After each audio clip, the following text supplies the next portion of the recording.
बिस्मिल्लाहिर्रहमानिर्रहीम, अस्सलाम वालेकुम जी। मैं हूँ चौधरी इरफान ज़हीर और आप देख रहे हैं जी फिर लग पता जाएगा। वर्ल्ड कप का जी आज देखा पहला semifinal New Zealand versus south Africa था। बहुत ही वन साइडेड अफेयर रहा और समहाउ जो 170 का टारगेट था वो 12.5 ओवर में न्यूजीलैंड ने बआसानी चेज डाउन कर लिया जी। शायद किसी ने एक्सपेक्ट नहीं किया था। एक तो साउथ अफ्रीका फेवरेट साइड थी।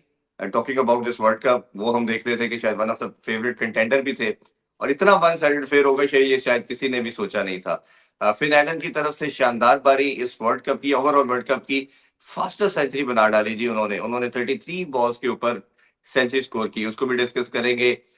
जो चोकर्स थे वो किन एरियाज में चोक हुए, क्या प्रॉब्लम है, कोई मेंटल ब्लॉक है या कुछ क्रिकेट बुरी खेली, ये भी आज पूछेंगे। और पाकिस्तान का ओडीआई का स्क्वाड अनाउंस किया गया है।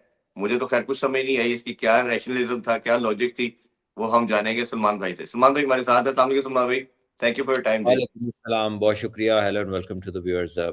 बिल्कुल जी, आज का जो सेमीफाइनल था वो तो एक प्रॉपर कह लें कि डिस्ट्रक्शन थी साउथ अफ्रीका की हर लिहाज से, चाहे वो बैटिंग हो बॉलिंग हो। It was an absolute domination by New Zealand. बहुत ही उम्दा उन्होंने चेस किया टारगेट को, जो कि एंड में एक रीजनेबल इसलिए हो गया था कि जिस पोजीशन में साउथ अफ्रीका ने अपने आप को धकेल लिया था वो थी 77 फॉर 5 पहले 10 ओवर्स के अंदर। तो जी वहां से ये रिकवरी बहुत अच्छी थी। और उसके बाद कुछ बॉलिंग में कुछ फील्डिंग टैक्टिक्स, कैचेस का छूटना वो समझ नहीं आया। कैच तो खैर इनके भी छूटे, लेकिन इन्होंने कैपिटलाइज नहीं किया। और बिल्कुल कह लीजिए कि एक जैसे एक बैड डे नहीं होता कि हर चीज उसी दिन आपके लिए हो रही होती है। प्रेशर चोक का तो तब कहेंगे ना कि जब किसी प्रेशर में आए हो, तो आगाज ही मतलब डिकॉक को आप देखें, जो प्रेशर में होता है वो इस तरह खेलता है। वो तो कई मैचों से यही कर रहे हैं, यानी कि वो बिल्कुल लापरवाही की हद तक अब डिसएंगेज है कि यार प्रॉपर क्रिकेट भी खेलनी है। माना कि उनके पास शॉट है, लेकिन वो बहुत ही ज्यादा जबरदस्ती करते नजर आते हैं। और उसमें हर 10 इनिंग में फिर एक आधी तो लग ही जाती है। जब आपने इतनी चलानी हो तो इतनी तो किसी की भी लग जाती है। तो मेरा ख्याल है कि थोड़ा केयर फ्री तो छोटा लफ्ज है। I think he was extremely careless the way he batted through out the world cup. और शायद उनको रोल दिया हो ऐसा, लेकिन उस रोल में भी आपको एक बड़ा मैच है, आपको चीज थोड़ी सी देखनी पड़ती है। इसी तरह मार्करम कैच आसान छूटा, उसके बाद भी जो शॉट देख ले। डेविड मिलर आए हैं, उस ओवर में छक्का भी मार दिया हुआ ब्रेविस ने, रन्स भी बन गए हुए, फिर उन्होंने हिट मारी। और पहले आज कैच भी छूटा है।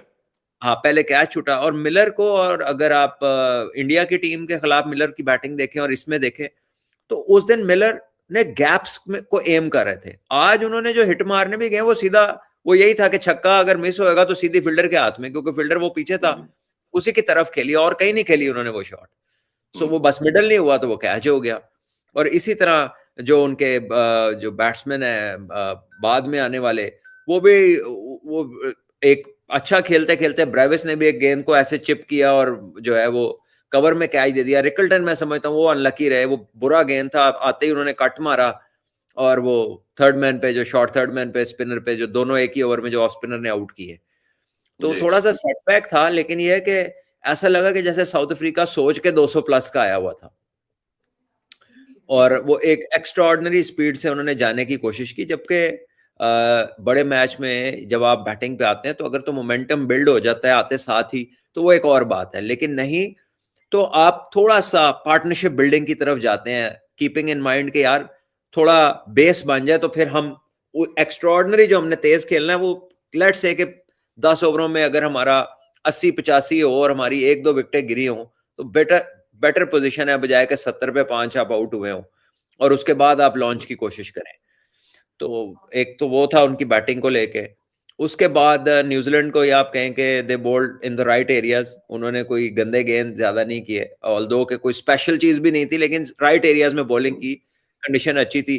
कैलकाटा में ये हमने कल भी डिस्कस किया था कि जो टीम टॉस जीतेगी वो बाद में बैटिंग लेगी, और उस पर एडवांटेज होता है। ड्यू पहली इनिंग में ही आ गई थी, तौलिए सबके लटके हुए थे, तो वो जैसे जैसे मैच चल रहा था वो और इजी होता जा रहा था। और फिर साउथ अफ्रीका जब बॉलिंग पे आया, यार आप छोटा टोटल डिफेंड कर रहे हैं, आपके फास्ट बॉलर हैं और आपको पता है आपने ऑप्शन के बाहर गेंद करने हैं, उन्होंने चलानी है, वो दोनों हैं ही खुला खेलने वाले। आप थर्ड मैन ऊपर रख के सारी बॉलिंग कर दी, कोई 4-5 चौके थर्ड मैन के ऊपर से वन बाउंस हुए।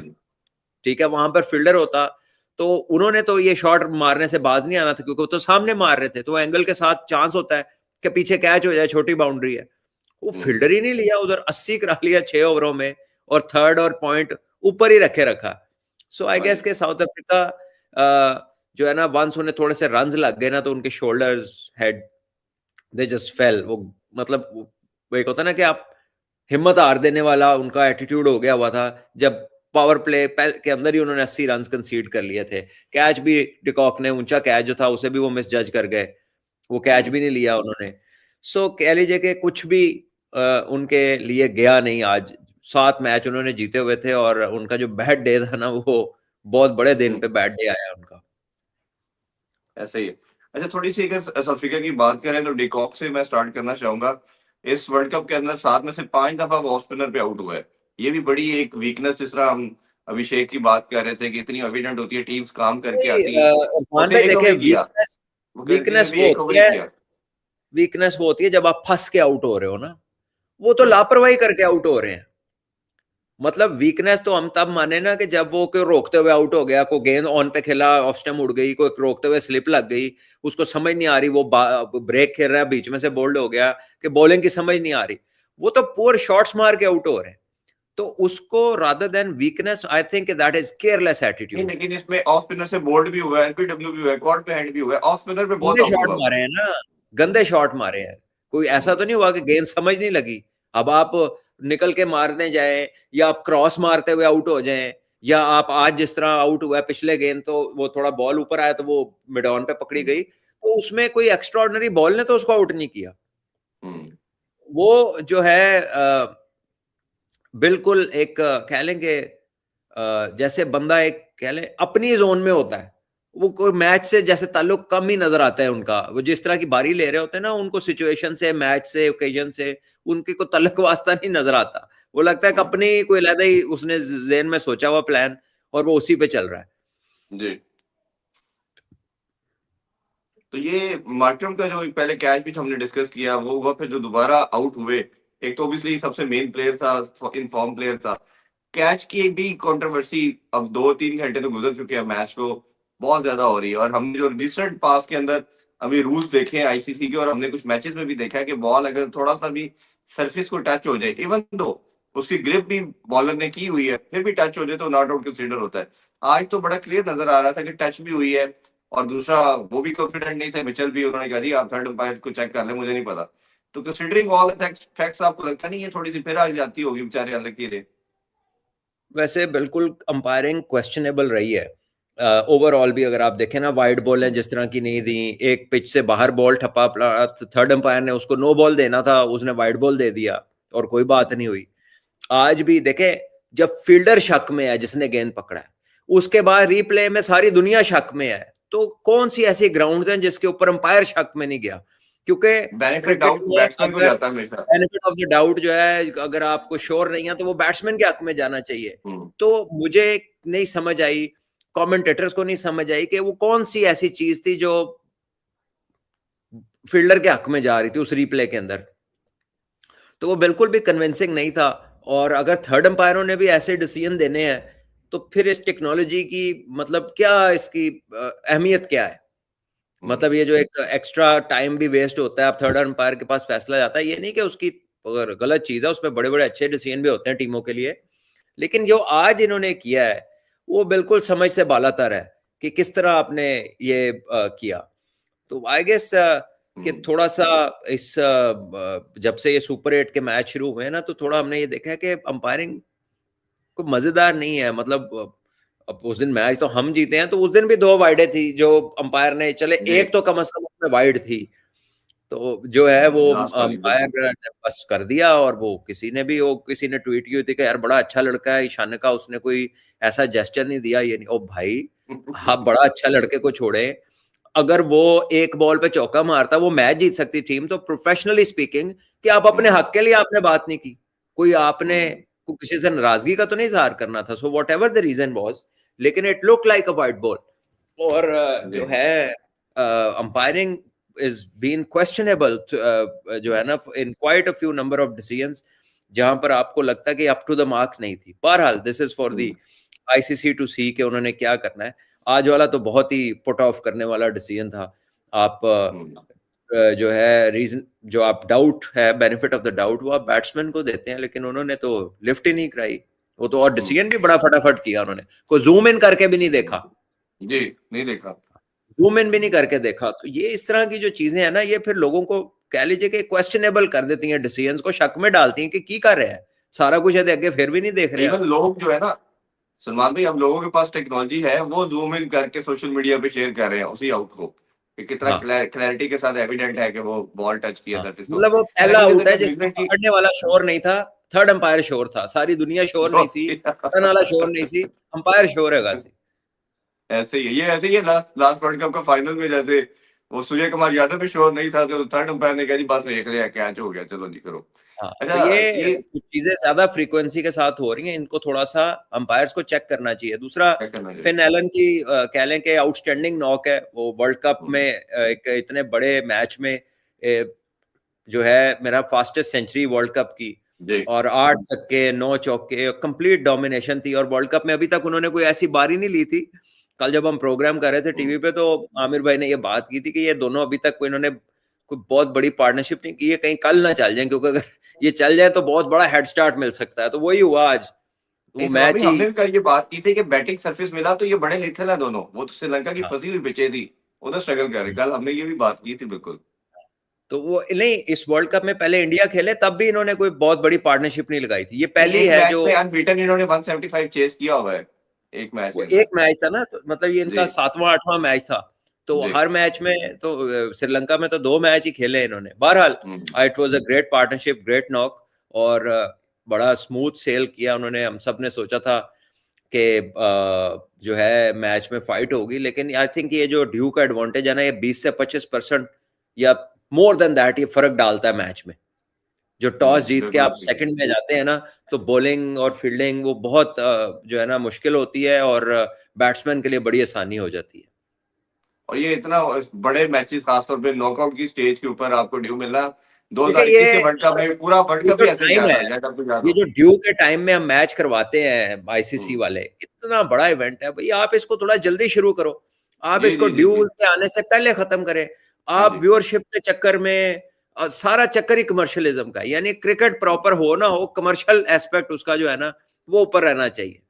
तो ये एक चीज है जो बड़े अरसे से, दुबई का पूरा वर्ल्ड कप इस वजह से खराब हुआ था खराब हुआ था, बिल्कुल ऐसे कि ही। टॉस जीतो मैच जीतो, टॉस जीतो मैच जीतो। तो यहाँ पर किसी ने ये सवाल रेज नहीं किया। सब लोगों को पता है कि वो for the sake of broadcast, for the sake of I balls.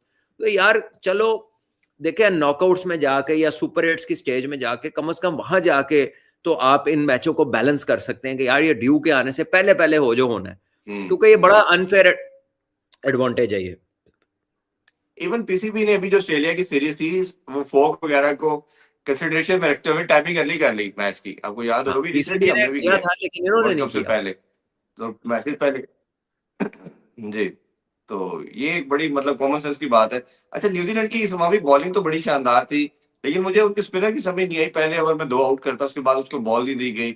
Aldous के बाकी सब ने अच्छी पूरी डिसेंट समझ आई बॉलिंग की। आपको। इरफान भाई क्या कर रहे हैं यार आप, मैचअप था, वो खब्बे थे, उसने बॉलिंग कर दी, फिर सजे आ गए, उसको मार दिया।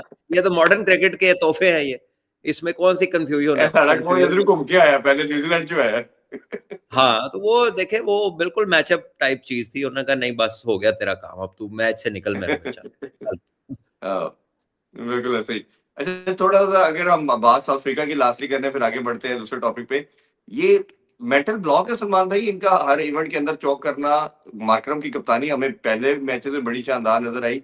किसी का भी प्लेयर का गेम अवेयरनेस ना शो करना, मतलब चलाई जा रहे हैं सारे। क्या आपको लगता है क्या रीज़न क्या है बेसिकली? आई एम श्योर इनके लोग भी बहुत फ्रस्ट्रेट हो रहे होंगे कि क्या करती है हमारी टीम?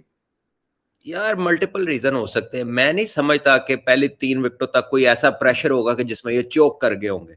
ये अभी तो वर्ल्ड कप का फाइनल खेला इन्होंने, उसके हुँ, बाद ये टेस्ट चैंपियनशिप जीते हैं। सो इफ एनीथिंग तो उससे तो ये काफी बेहतर हुई होगा, इनका कॉन्फिडेंस, इनका एतमाद बहाल हुआ होगा। बल्कि मुझे ऐसा लगा जैसे ओवर कॉन्फिडेंट ने मरवाया इनको, कि मारी जा रहे हैं शॉट है कि चल तेरी नहीं लगी तो मेरी लगेंगी, तेरी नहीं लगी तो मेरी लगेंगी। वो करते करते ये 5 विकेटें अपनी गवा बैठे।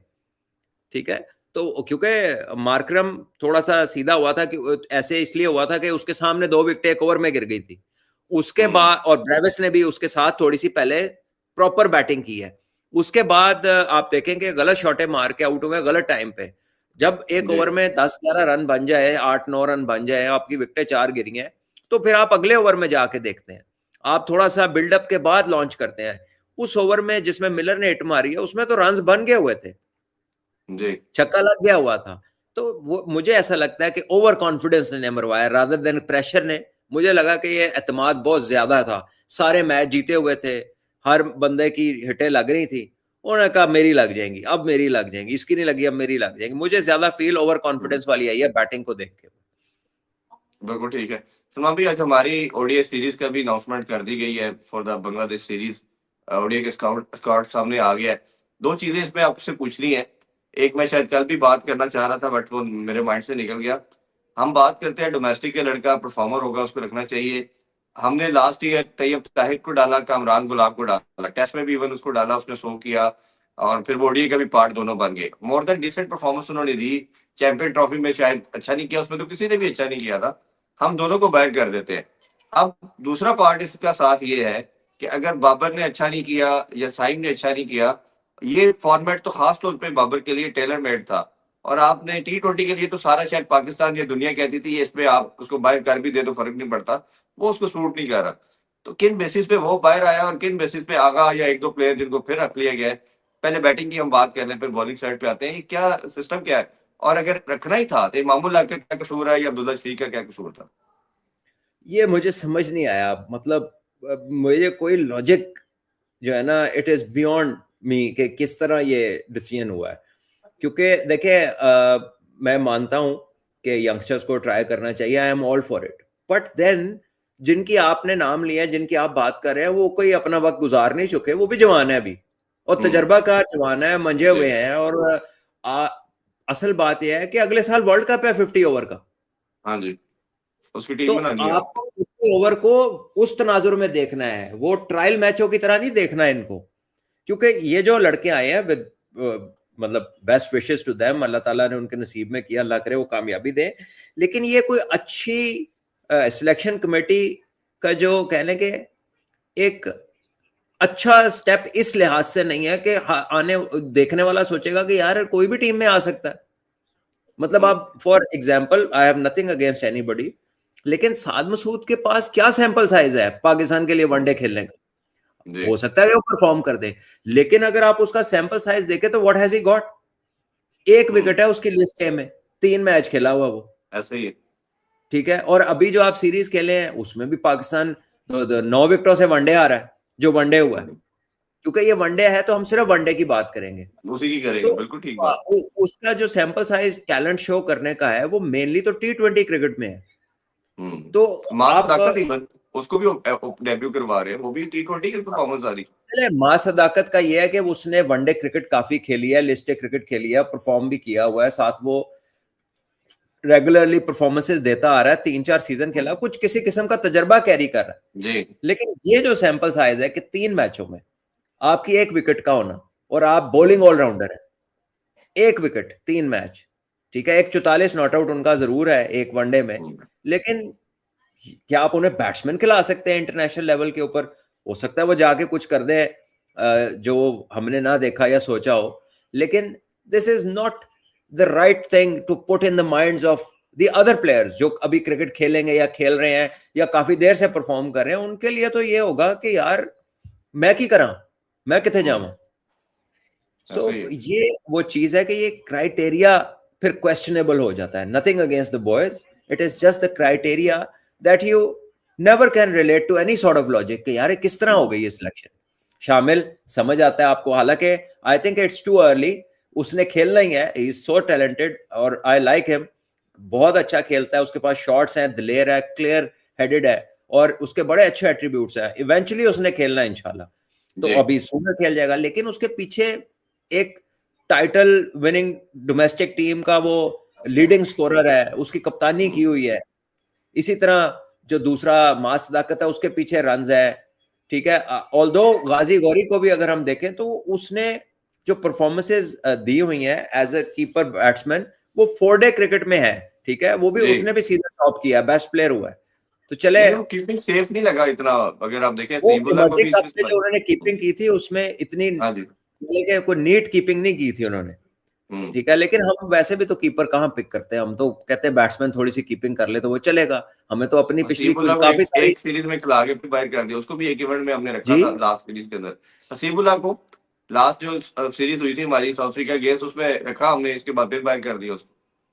तो उसको भी नहीं समझ आ रही कि मैं क्या करूं, हालांकि उसकी कीपिंग भी इतनी अच्छी नहीं है।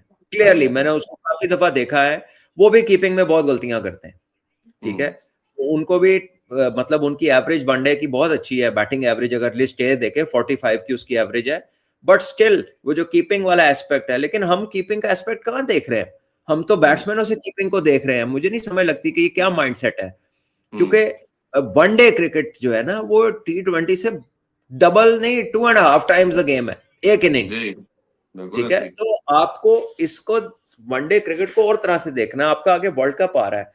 बहरहाल अब जिन लड़कों को चांसेस मिले, all the best to them, अल्लाह करे कि वो अच्छी परफॉर्मेंसेस दें।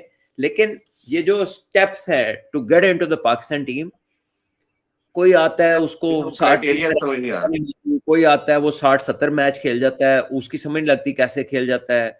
कोई साइम अयूब है, उसने 200 250 है उसके 11 इनिंग्स में, और अगर वो फॉर्म की वजह से ड्रॉप हो गया T20 की, तो फिर आगा कैसे आ गया टीम के अंदर? जी वही मैंने क्वेश्चन बिल्कुल आपसे पूछा कि बाबर अगर वो वो बाहर होते तो वो कैसे आता है। ये सवाल ही है, इसका जवाब कोई नहीं है। वो आपको ये इसका जवाब कोई नहीं। अगर वो कहे कि जी आगा बॉलिंग कर लेता तो वो खब्बों को बॉलिंग करता है, तो बॉलिंग साइम भी कर लेता है, हाँ जी, वो तो बल्कि ठीक है। नंबर 1 ऑलराउंडर है इस टाइम रैंकिंग में आपकी। हाँ, अच्छा, तो बाबर को आपके ख्याल में ड्रॉप किया गया है कि बाबर को रन दिया गया है?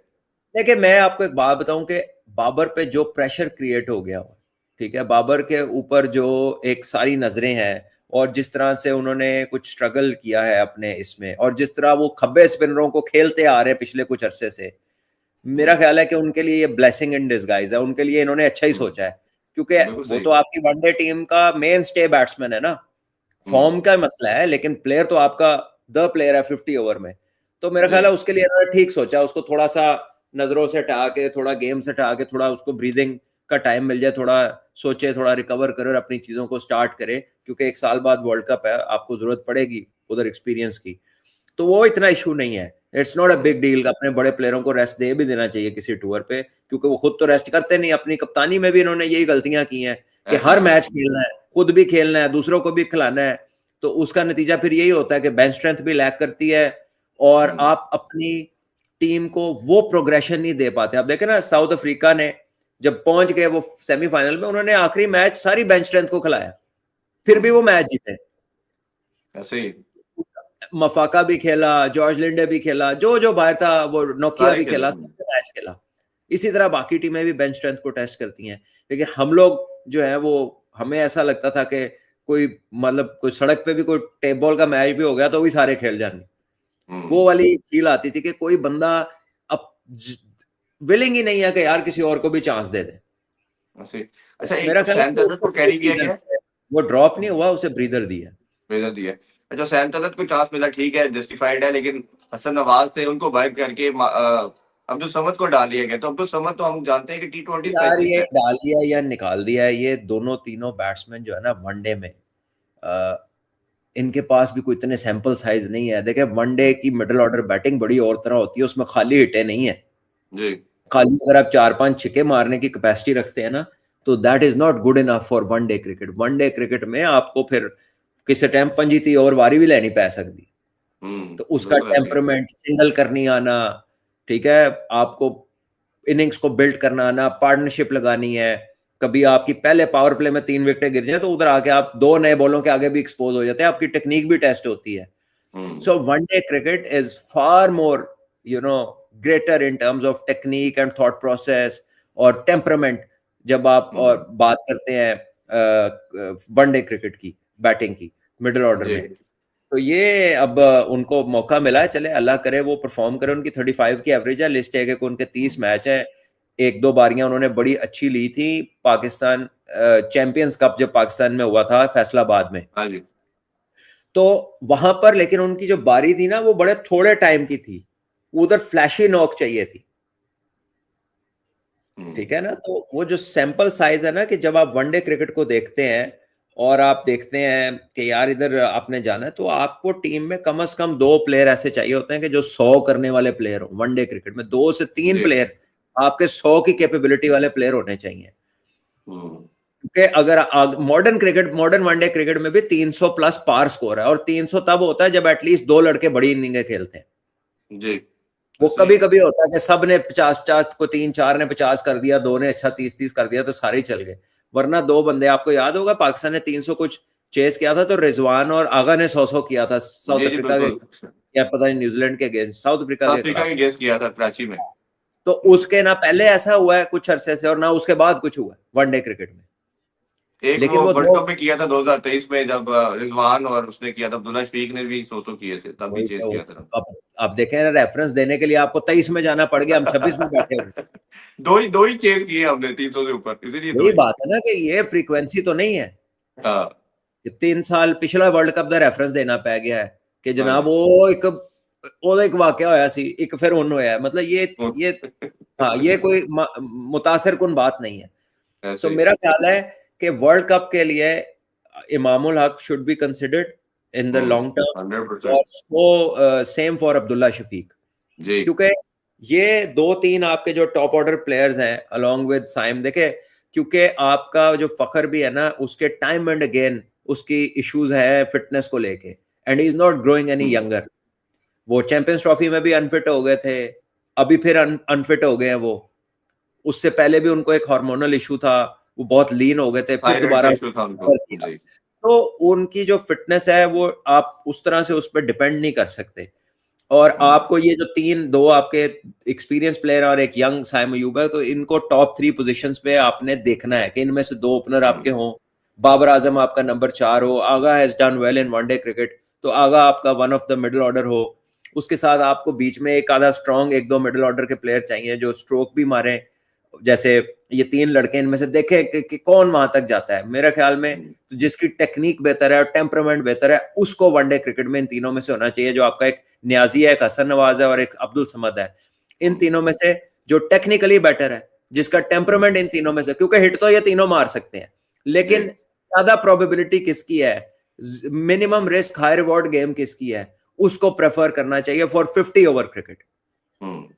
ठीक है। ठीक बात। और जो उसके अलावा आपका एक ऑलराउंडर आपको सेट करना है वनडे क्रिकेट में, 1 से 2 साढ़ा वो ते। फहीम अशरफ को रख लिया है, हमने बहुत बात की थी अहमद दानियाल की, बट अनफॉर्चुनेटली उसको फिर कंसिडर नहीं हाँ, किया देखिए गया। वो he should have been in the squad. हाँ वो जी, बैटिंग भी जब बच्चों करते को हैं, चांस बॉलिंग देना है भी तो। करते हैं। पिछली भी जो बांग्लादेश में सीरीज हुई थी उसमें भी उसने अच्छा परफॉर्म हाँ। किया था, उन कंडीशंस हम्म। में भी अच्छा कर चुका है। तो अब समझ नहीं लगी कि वो क्यों इस टीम में वो नहीं है, और जो है क्या उसकी वजह बनती है।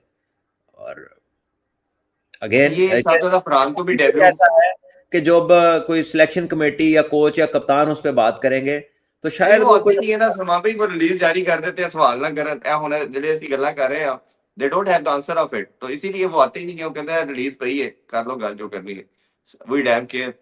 अच्छा, साहबजादा फरहान को भी एज ओपनर कैसे देखते हैं ओडीआई में? क्योंकि मैं एक चीज बताऊं आपको, अगर आप फिन एलन की इनिंग्स देखते हैं, ठीक है, इस पर सबका ओपिनियन होगा। अब 4 डॉट बॉल्स खेली है इसने, और उस दिन हम अगर देखें, साहबजादा फरहान ने उसने 100 के अंदर 17 डॉट बॉलें खेली है, यानी कि 3 ओवर है जो उसने डॉट खेले हैं।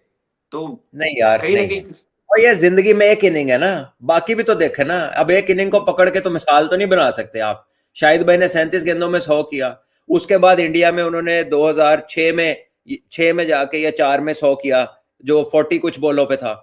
ठीक है। हम्म। तो अब आप दो इंस्टेंसेस को मिसाल नहीं बना सकते। ठीक है।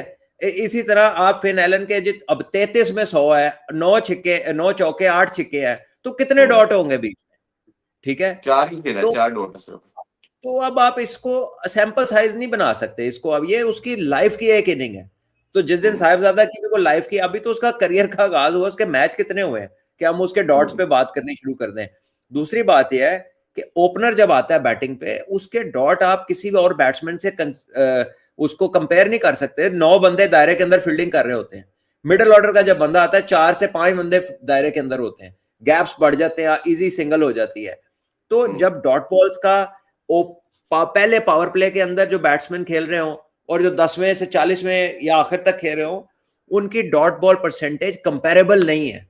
एक के टाइम पे 9 फील्डर दायरे में है, दूसरे के टाइम पे 5 और 4 फील्डर दायरे में है, तो ये कंपैरिजन ड्रॉ नहीं होता। नहीं, मैं ओडीआई के कॉन्टेक्स्ट में पूछ रहा था कि क्या उसको सूट मैं करेगी ये फॉर्मेट। ओडीआई का बता हाँ। रहा हूँ, मैं ओडीआई का बता रहा हूँ, जो रूल बता रहा हूँ ये ओडीआई का है कि पहले 10 ओवर में 9 बंदे अंदर, अगले 30 ओवर 10 से 40वें ओवर तक 5 बंदे अंदर, और 40 से 50वें तक 4 बंदे अंदर। तो जैसे जैसे पावर प्ले बढ़ते हैं, बैटिंग गैप्स बढ़ते जाते हैं, तो बैट्समैन के लिए स्ट्राइक रोटेशन आसान हो जाती है। और जो ओपनिंग है उसमें तो या आपका गैप लगा तो चौका, ऊपर से गया तो चौका, अंदर गया तो फिर क्विक सिंगल है, जो कि वनडे में फील्डर अंदर आते हैं, सिंगल को ब्लॉक करने आते हैं, एंगल्स को कट करते हैं, तो वो कंपैरिजन नहीं बनता मिडिल ऑर्डर का और ओपनर्स का, पावर प्ले का और सेकंड पावर प्ले का कंपैरिजन बनता नहीं है डॉट बॉल्स का। जी। और वसीम जूनियर और हारिस रऊफ की तो फिर वापसी हुई है, फिर अगेन इस पे भी क्वेश्चन आएगा कि क्या किया था बुरा, बाहर थे और किन बेसिस पे अंदर आ गए, ये भी कोई पता नहीं। अगेन देखे, ये इतनी, इसमें एक नहीं, दो नहीं, 5-7 ऐसी बातें हैं जो पूछने वाली, जिसकी लॉजिकल एक्सप्लेनेशन हमें नहीं मालूम, हमारी समझ में नहीं आ रही। अब वो जो आएंगे वही बताएंगे। जब कभी इस पे किसी कोई देखे, यहां पर बात होना हो तो मैच के बाद तो प्रेस कॉन्फ्रेंस होनी है ना। हाँ जी। उधर तो होनी है, तो किधरे ते गल होएगी, ये तो नहीं है कि बात नहीं होएगी। अगर प्रेस रिलीज आ गई है या कोई किसी तरह भी टीम ने अनाउंस किया है, आजकल बहुत सारे तरीके हैं, तो इवेंचुअली तो इस पे कभी ना कभी तो बात होगी। तो आई थिंक कुछ चीजें ऐसी हैं कि जो वही बता सकते हैं कि उनके प्लान्स में वर्ल्ड कप को लेकर क्या है। बिल्कुल ठीक है। क्योंकि देखिए वर्ल्ड कप होता है ना, वो साउथ अफ्रीका, नामीबिया और जिम्बाब्वे में है जी। जिम्बाब्वे के ग्राउंड बड़े हैं, आप हर वक्त छिक्के नहीं मार सकते। साउथ अफ्रीका की विकेटें तेज है, ठीक है, विकेटें तेज हैं, उधर square of the wicket strong player आपको चाहिए, ठीक है। तो आपने वो गलती नहीं करनी जो आपने ऑस्ट्रेलिया ले गए थे हैदर अली को, खुशदिल को और आसिफ अली को, तो उन्हें तिना चो कोई पिछले गेंद चंगा नहीं सी खेड़ता, तो उत्थे जाके शान मसूद नु खिलाना पिया सी, बिकॉज आपको पता था वर्ल्ड कप ऑस्ट्रेलिया में है और आप 3 बंदों पे इन्वेस्ट कर रहे हैं, वो तीनों पिछले गेंद पे अच्छे नहीं थे, ठीक है। या तो आप फिर उनको प्रिपेयर करते पिछले गेंद पे, और ये एज अ प्लेयर उनको भी पता होना चाहिए था कि भाई जिधर वर्ल्ड कप है उसकी तो तैयारी हो रहा है, उधर तो बड़े ग्राउंड है, उधर ये जो हम मारते हैं ये वहां पे छिके नहीं होंगे। बिल्कुल ठीक बात। और लास्ट भी आज चेयरमैन साहब से कुछ प्लेयरों की मीटिंग हुई है, आगा की भी मीटिंग हुई है, सलमान अली आगा की भी और शहीद अफरीदी की भी डिटेल मीटिंग हुई है। और जो सोर्सेज बता रहे हैं रिपोर्ट्स के मुताबिक कि सब ने गिला कोच का किया है कि कोच जड़ा ना सानू है लड़ गया है और इसने इस पे चीजें करवाई हैं जी, वो बड़ी वेड है। आपको लगता है कि ये आप फेस सेविंग वाली चीज कर रहे हैं या ये रियलिटी बेस्ड? तो खैर हम तो अपने प्लेटफॉर्म से बात की है, आप इस टाइम पे ये कहना आपके ख्याल में क्या उसको जस्टिफाइड समझते हैं अगर ऐसा मैं हुआ तो? आपको बात बताऊं कि शाहीन का तो मुझे पहले से पता था कि वो कोच के साथ वो जो एग्रीमेंट, वो जो होता है ना कि आप एक यूर ऑन वन पेज, आप इत्तेफाक करते हैं, वो नहीं है, ठीक है। वो हारिस रऊफ का भी उनसे इत्तेफाक नहीं था, क्योंकि वो उनको और प्लान देते थे और इनकी जो स्ट्रेंथ थी वो विकेट टू विकेट बॉलिंग करने की थी या यॉर्कर्स की थी, या विकेट लेने का जो इनका ऑपरेशनल था तरीका वो और था। उसने इनको थोड़ा डिफेंसिव तरीके पे लगाया कि ऑफ स्टंप से बाहर गेंदे करे, पीछे फील्डर ले, और उस तरह की बॉलिंग वो इनसे डिमांड करते थे, ठीक है। जो कि मेरे ख्याल में पहली चीज होनी चाहिए कि बॉलर किस पे कंफर्टेबल है, उसकी फील्ड उसको दी जाए। फिर जब वो अपनी स्ट्रेंथ पे काम ना उसका चल रहा हो तो फिर सेकंड प्लान भी उसके लिए आता है, ठीक है। तो उसमें कहीं ना कहीं प्लेयर्स की भी वीकनेस होती है कि आप अगर इतने एस्टेब्लिश प्लेयर है ना, तो you should take the lead and tell the coach के पहली प्रेफरेंस पे मैं ये करूंगा, अगर रिजल्ट नहीं आएगा फिर आप जो बोलोगे मैं कर दूंगा, ठीक है। तो वो मेरा ख्याल है कि थोड़ा सा इधर से भी हुआ, लेकिन अब आप कह रहे हैं ये आगा तो उनके साथ इस्लामाबाद यूनाइटेड में भी काम करते रहे हैं, और आई एम श्योर कि जब ये कोच लगे होंगे पाकिस्तान टीम के तो इन लड़कों ने कहा होगा कि बड़ा चंगा कोच सी, और जो इनके साथ इनका सपोर्ट स्टाफ है उनका भी ये लड़के ही लेकर आने वाले हैं उनको, जितना मुझे पता है। आई माइट बी रॉन्ग, हो सकता है मेरी इतला गलत हो, लेकिन मैंने तो ये सुना कि पहले तो सभी इन सारों के गुण गा रहे थे, तो अब जो है कंपार्ट आ गई है। बाकी ये है कि वो बेहतर जानते होंगे, अगर कोई बात वहां जाके कोई उनकी एक्सपेक्टेशन से बात एक्सीड कर गई हो कि यार ਅਸੀਂ ਤੈਨੂੰ ਇਹ ਸਮਝ ਸਾਇਆ ਤੇ ਇਹ ਨਿਕਲਿਆ ठीक है, जो कि लेकिन मैं तो उसके चांसेस कम है। मैं कह रहा हूँ कि चलो बेनिफिट ऑफ द डाउट दे दे, लेकिन यार जब आप इंटरनेशनल क्रिकेट खेल रहे होते हैं, अगर आपको इतनी बड़ी कैंपेन, वर्ल्ड कप सबसे बड़ी कैंपेन होती है, अगर आपको उस पर पता चल जाए कि यह बंदा सानू गलत पासे ला रहा है या इन्हों आइडिया नहीं है, तो भैया फिर आपने डिसीजन लेना है, फिर आपने डिसीजन लेना है। और हम कोई किसी के वो आप कोई किसी की ऐसी हाथ कटा के ऐसी कोई बाइंडिंग नहीं होती कि एक बंदा आपको गलत लीड कर रहा है तो आप उसके साथ चलते जाए। मैं आपको एक बात बताता हूं, मिकी आर्थर ऑस्ट्रेलियन टीम के साथ गया इंग्लैंड के टूर पे जी, कोई मसला हुआ, उन्होंने उसको ड्यूरिंग टूर उसको वापस भेज दिया, हाँ जी मुझे याद हेड है। कोच को, ठीक है। तो हमने भी कॉन्ट्रैक्ट दिया, उन्होंने भी कॉन्ट्रैक्ट दिया हुआ है था, तो कुछ ऐसा होगा ना जहां पे उन्हें लगा होगा कि नहीं यार ये तो वो चीज नहीं है जो हम समझे थे, या कोई भी और भी मैटर हो सकता है, मुझे नहीं पता क्या हुआ होगा, कोई डिसएग्रीमेंट होगा, कोई ऐसी चीज हो गई होगी, कोई ब्रीच हो गई होगी, उन्होंने उसको भेज दिया, ठीक है। तो वो तो फिर चैंपियन ट्रॉफी जीता हुआ था, उसके क्रिकेटिंग सर्कल में एक नाम था, साउथ अफ्रीका का पहले कोच रहा हुआ था, एक पूरा बिल्डअप था उनका कई सालों का, ठीक है, और खुद भी क्रिकेट खेले हुए थे। इसके तो पीछे ही कुछ नहीं था, तो इस बंदे ने आपको इतना लट्टू बना के घुमा लिया कि अब जी एन किता जो किता है, तो अकेला तो मेरा नहीं ख्याल कि उस पर ब्लेम जाता है। बहरहाल हम क्या कह सकते हैं, वी वर नॉट ये सलमान की तरफ सलमान भी हमने बात की थी कि जब आपकी कप्तानी जा रही होती है, आप चले जाते हैं, तब ये बात करते हैं, ये जस्टिफाइड नहीं है। अगर कोई प्रॉब्लम है तो ड्यूरिंग दैट आप उसको लूप में ले, मैनेजमेंट को बताएं ये कुछ ऐसी चीज है, उस टाइम आप डमी बन के लगे रहते हैं। और फिर आप प्रेस कॉन्फ्रेंस में जो आगा जी ने लास्ट मैच के बाद कहा जी वो प्रेशर टैक्टिक्स मेरे से डील नहीं हुए, वो डिसीजन ठीक नहीं हुए, और आप इधर पाकिस्तान में प्रेस कॉन्फ्रेंस में कहते रहे जी मैं अब बैटिंग को और कप्तानी को सेपरेट लेके चलता हूँ, मैं अब बड़ा ऑर्गेनाइज हो गया हूँ, जबरदस्त हो गया हूँ, प्रेशर नहीं है। उधर जाके कह रहे हैं आप श्रीलंका में कि जी प्रेशर नहीं हैंडल हुआ। क्या कमेंट करें, चले हो गया जो होना सी। आगा ने कोई आगा की ही पोजीशन एट स्टेक है ना।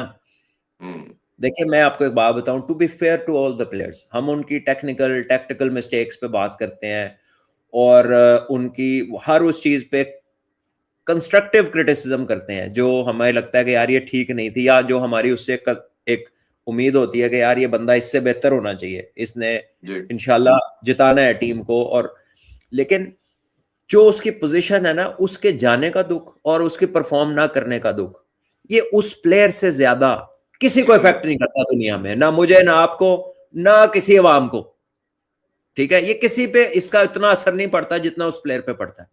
तो एक बात तो पक्की है कि वो दानिस्ता तौर पे तो कुछ नहीं ऐसा कर रहा होता, अनफॉर्चुनेट है कि उसको समझ नहीं लगी या उससे वो हुआ नहीं, या he should have been smart enough कि यार मैं किधर मगर लगन लगा। तो वो नहीं होता, किसी टाइम आपको नहीं पता लगता, आप आ जाते हैं उस चीज के मतलब चक्कर में, आप आ जाते हैं, आप उस जोन में चले जाते हैं आप। हाँ, उस जोन में चले जाते हैं जहां पे you are not able to really do what you are suppose to do, या जो आप अपने तौर पे कर सकते थे आप वो नहीं करते। लेकिन आई थिंक इसमें कहीं ना कहीं हमारे सिस्टम का भी रोल है कि जब हम किसी को कोच या हेड कोच लाते हैं ना, तो उसके म्यार के मुताबिक उसके हाथ में चीजें दिया करें।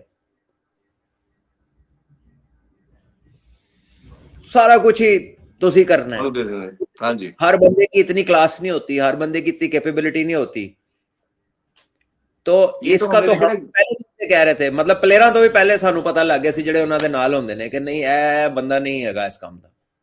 सलमान भी मुझे समझ नहीं आई कि पहले गिलस्पी को सारा कंट्रोल दिया, फिर गैरी किस्टन को दिया, और कंट्रोल की वजह से आपने उनसे सब कुछ छीना कि जी ये सब कुछ गैरी तो कहीं गया ही नहीं, गैरी तो कोई टीम के साथ गया ही नहीं, गैरी ने तो बस फैसला रीजन यही बनाई ना, जवाब यही पैदा किया कि जी बड़ा डोमिनेटेड है और इतना डोमिनेटिंग बंदा नहीं हमें चाहिए, तो आपने उसी वजह से उसके साथ सेपरेट कर लिया, पार्ट कर लिया। तो अभी इसको भी तो सारा कुछ है, एक खेड़ी रीजन सी ਉਹਦੇ ਵਾਸਤੇ कुछ और रूल सी, ਇਹਦੇ ਵਾਸਤੇ कुछ और रूल। नहीं, आई थिंक कि गैरी का रीजन ये नहीं था, गैरी का कुछ और था as far as I know, क्योंकि उनके भी हाथ में काफी कुछ था। उनका मैंने इंटरव्यू किया था चैंपियंस कप में, तो शायद उनका ये था कि कोई ज्यादा देर पाकिस्तान में नहीं रुक सकते थे, वो साउथ अफ्रीका जाना चाहते थे टूर्स के बाद, ये चाह रहे थे कि आप इधर रहें, वो कुछ इस तरह की बात थी। इन ऑल फेयरनेस वो ये नहीं था कि कोई कंट्रोल तो हैसन ਨੂੰ ਵੀ ਮਿਲ ਗਿਆ ਕਿ 15 ਤੂੰ ਬਣਾਣੇ ਨੇ ਸਾਰੇ हाँ उड़ा जी के रहे हैसन ने तो जिस हैसन को कंट्रोल मिल गया गैरी तो वर्ल्ड का मतलब विनर था हैसन गैरी किधर तो रुकता है? प्लेयर भी बहुत हैसन बड़ा रुकता है? था हैसन किधर रुकता है? ये तो हर टूर के बाद न्यूजीलैंड चला जाता है, ये कहाँ रुकता है इधर?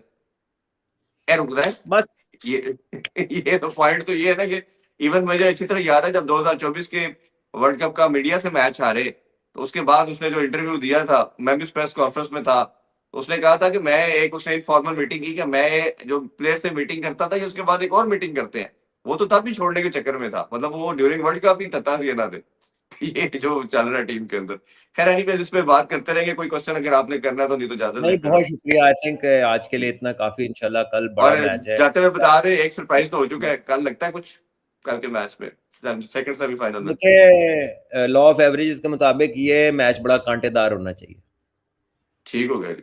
क्योंकि चलें लेट्स सी। एक सेमीफाइनल बड़ा इजी होता है और एक बड़ा लड़के होता है तो इजी वाला तो हो गया जी ठीक है ना तो कल वाला लगता है किसको लड़ता है ये भी देखते हैं।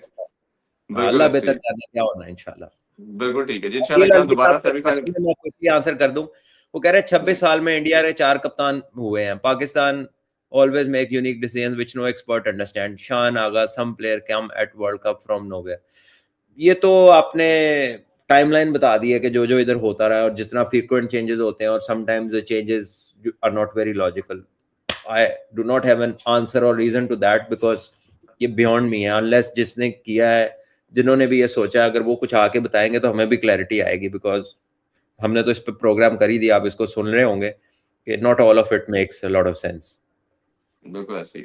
बहुत ठीक है, शुक्रिया तो अभी इजाजत लेते हैं जी, इंशाल्लाह कल दोबारा मिलते हैं। अपना ख्याल रखिए जी, अल्लाह हाफिज, अल्लाह पाकिस्तान हाफ़िज़। जिंदाबाद।